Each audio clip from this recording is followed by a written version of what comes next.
थियोसिस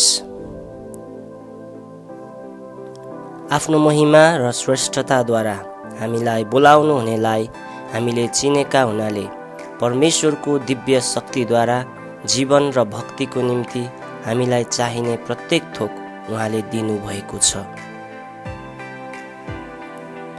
यसैद्वारा उहाँले हामीलाई उहाँको अनमोल र महान प्रतिज्ञाहरू दिनुभएको छ कि यस संसारका कुइच्छाबाट आउने भ्रष्टताबाट उम्केर तिमीहरू ईश्वरीय स्वभावका सहभागी हो।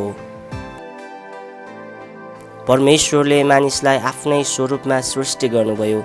परमेश्वरकै प्रतिरूपमा उहाँले तिनलाई सृष्टि गर्नुभयो। परमेश्वरको स्वरूपमा भएर पनि उहाँले परमेश्वरको बराबरी हुने कुरालाई एउटा पक्रिराख्ने वस्तु जस्तो ठान्नु भएन, तर आफैलाई रित्याइकन कमारोको रूप धारण गरेर तथा मनुष्य भएर जन्मनुभयो। तर जतिले उहाँलाई ग्रहण गरे र उहाँको नाउँमाथि विश्वास गरे उहाँले तिनीहरूलाई परमेश्वरको सन्तान हुने अधिकार दिनुभयो। यसकारण डर र कम्प साथ तिमीहरूको आफ्नो मुक्तिको काम पूरा गर्न परिश्रम गर।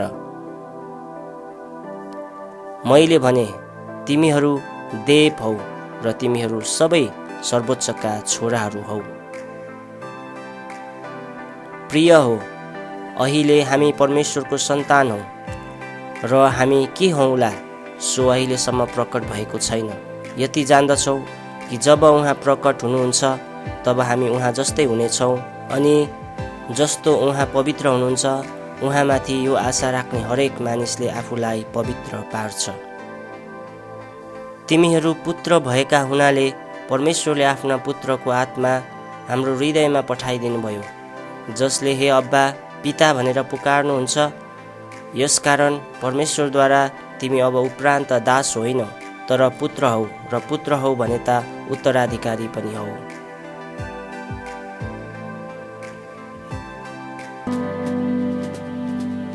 परमेश्वर मानिस बन्नुभयो, जसले गर्दा मानिसहरू ईश्वर बन्न सक्छन्। सन्त अथनासियस। ईश्वर बनाइनु नै सबैभन्दा ठुलो उद्देश्य हो। कैसरियाका बासिल।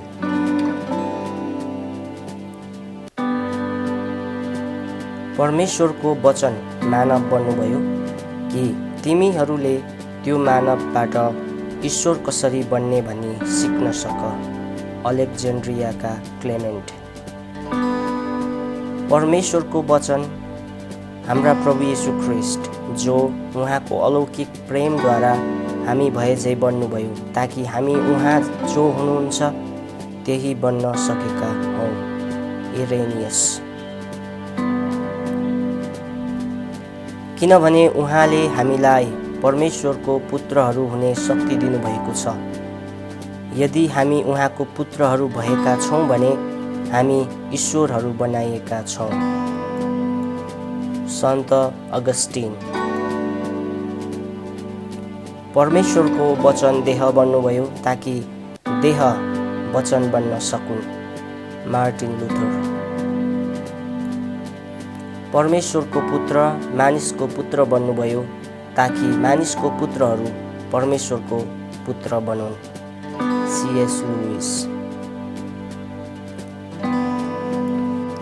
थियोसिस। परमेश्वर मानिस बन्नुभयो, जसले गर्दा मानिसहरू ईश्वर बन्न सक्छन्। सन्त अथनासियस। ईश्वर बनाइनु नै सबैभन्दा ठुलो उद्देश्य हो। कैसरियाका बासिल।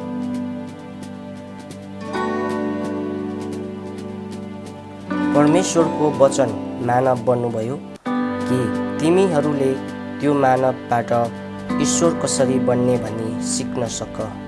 अलेक्जेन्ड्रियाका क्लेमेन्ट। परमेश्वरको वचन हाम्रा प्रभु येशू ख्रिस्ट, जो उहाँको अलौकिक प्रेमद्वारा हामी भएझै बन्नुभयो, ताकि हामी उहाँ जो हुनुहुन्छ त्यही बन्न सकेका हौँ।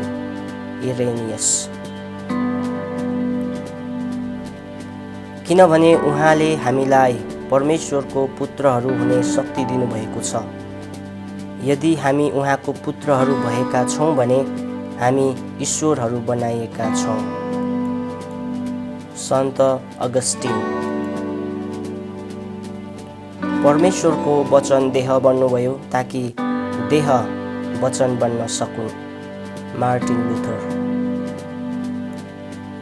परमेश्वरको पुत्र मानिसको पुत्र बन्नुभयो ताकि मानिसको पुत्रहरू परमेश्वरको पुत्र बनुन्। C.S. लुइस। परमेश्वरले मानव जातिलाई कुन उद्देश्यको निम्ति सृष्टि गर्नुभयो? यो प्रश्न सदियौँदेखि सोधिएको प्रश्न हो र बाइबलले यसलाई डिफाइन गर्दछ। यसको उत्तर दिएको हामी धर्मशास्त्रमा पाउँदछौँ र प्रारम्भिक मण्डलीका पिताहरूले त्यस उद्देश्यलाई बयान गरे र त्यो बयान गर्ने एउटै मात्र शब्द तिनीहरूले दिए, त्यो थियो थियोसिस।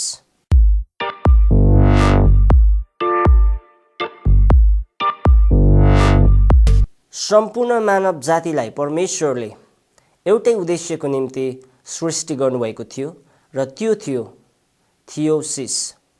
थियोसिसको अर्थ हुँदछ ईश्वरीय स्वभावमा भाग लिनु अथवा ईश्वरीय स्वभावमा सहभागी हुनु। पार्टेकिङ अफ द डिभाइन नेचर। त्यो भनेको के हो? त्यसको अर्थ के हो? हामीले दोस्रो पत्रुस 1:4 त्यो शब्दलाई पाउँदछौँ कि तिमीहरू ईश्वरीय स्वभावका सहभागी हुन सक। र प्रारम्भिक मण्डलीका पिताहरूले त्यसलाई थियोसिस भन्ने नाउँ दिए, तर त्यसलाई डिफाइन गर्न आवश्यक छ। मैले त्यसको अर्थ तपाईहरूलाई बताइसकेको छु कि ईश्वरीय स्वभावमा सहभागी हुनु। अनि त्यसको अर्थ चाहिँ के हो त? हामीमा प्रश्न उठ्दछ। त्यसको अर्थ हो परमेश्वरले तपाईँ र मलाई एउटा उद्देश्यको निम्ति सृष्टि गर्नुभयो, तर त्यो उद्देश्य मानव जातिमा पुरा नभएको कारण, अनाज्ञाकारिता र अनाज्ञाकारिताले पतन गराएको कारण, मानव जातिमा पाप आएको कारण आज त्यो उद्देश्य पुरा भएन। त्यसै कारण परमेश्वरले तपाईँ र मलाई त्यो उद्देश्य पुरा गर्नको निम्ति पुत्र येशूलाई पठाउनु भयो, जसद्वारा अब हामी फेरि पनि त्यो उद्देश्यमा सहभागी हुन सक्छौँ। र त्यो थियो मुक्ति। र त्यही मुक्तिको सिद्धान्तलाई प्रारम्भिक मण्डलीका पिताहरूले र मण्डलीले थियोसिस भनेर परिभाषित गरे। थियोसिसलाई विभिन्न अरू सिनोनिम्सहरू, नाउँहरू दिएको छ, जस्तै क्रिस्टिफिकेसन वा डेइफिकेसन अथवा ईश्वर जस्तै हुनु, ईश्वर बनाइनु वा ख्रिस्ट जस्तै बनाइनु भन्ने अर्थ हुँदछ नेपालीमा। के हामी ईश्वर बन्न सक्छौँ त? के हामी ख्रिस्ट बन्न सक्छौँ त? अवश्य पनि। तर यसको मतलब यो होइन कि हामी परमेश्वर नै हुनेछौँ, त्रिएक परमेश्वर समान हुनेछौँ। त्यो कदापि पनि होइन। किनभने त्रिएक परमेश्वरमा अरू कुनै पनि तत्त्व, अब त्यहाँ चौथो व्यक्ति हामीले थप्न सक्दैनौँ। त्यहाँ त्रिएक परमेश्वर बाहेक अरू कुनै पनि परमेश्वर छैन। तर स्वभावमा हामी उहाँ जस्तै बन्न सक्छौँ। त्यसै कारणले हामीलाई परमेश्वरको छोराछोरी र परमेश्वरको सन्तान भनेर बाइबलले बताउँदछ। C.S. लुइसले यसलाई सुन्दर ढङ्गले व्याख्या गर्दछ।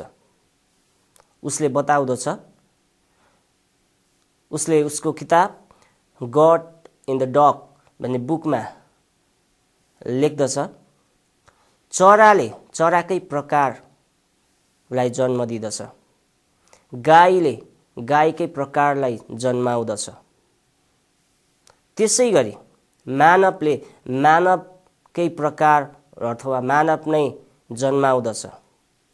अन्ततः परमेश्वरबाट जन्मिएको पनि परमेश्वरकै स्वरूप हुँदछ, परमेश्वरकै स्वभाव अथवा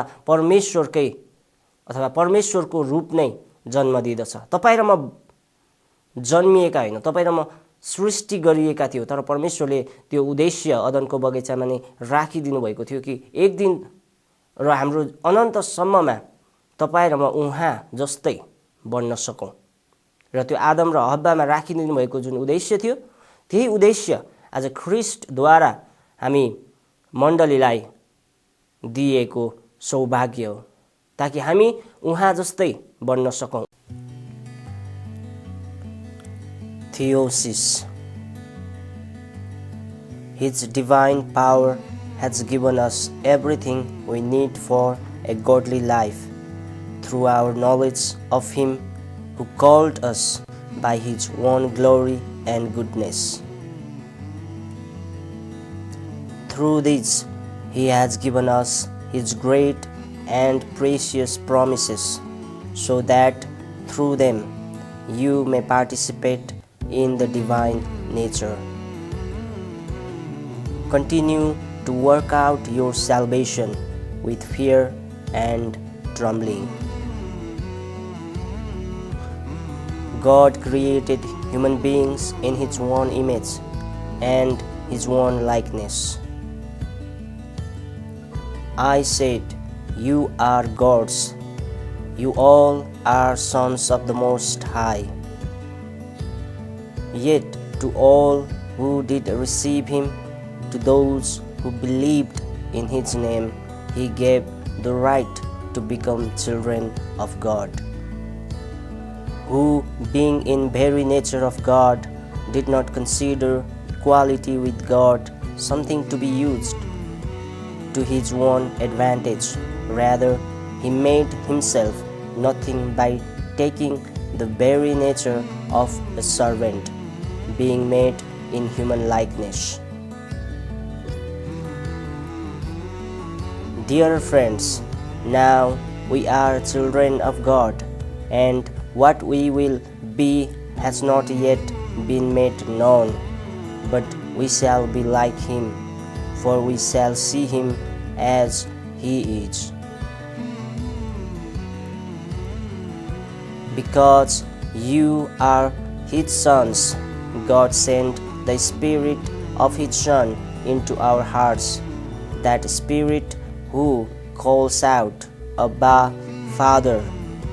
You are God's children.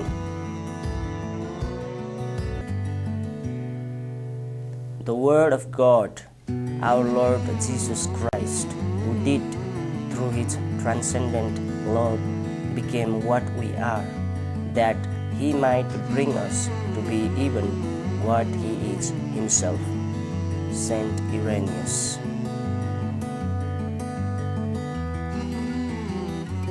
For He was made man, that we might be made God. Athanasius.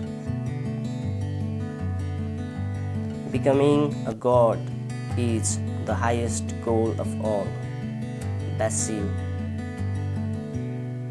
For He has given them power to become the sons of God. If we have been made sons of God, we have also been made gods. Augustine. Logos became human so that human might become Logos. Martin Luther. Son of God became Son of Man, so that sons of men might become sons of God. C.S. Lewis.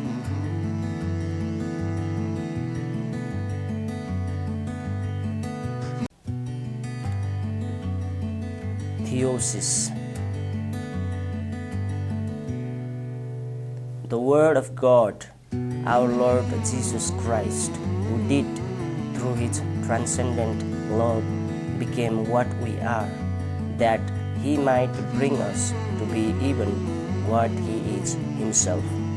Saint Irenaeus.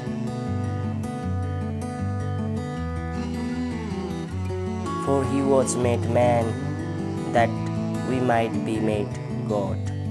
Athanasius. Becoming a God is the highest goal of all. Basil. For he has given them power to become the sons of God. If we have been made sons of God, we have also been made gods. Augustine. Logos became human so that human might become Logos. Martin Luther. Son of God became Son of Man so that sons of men might become sons of God. C.S. Lewis.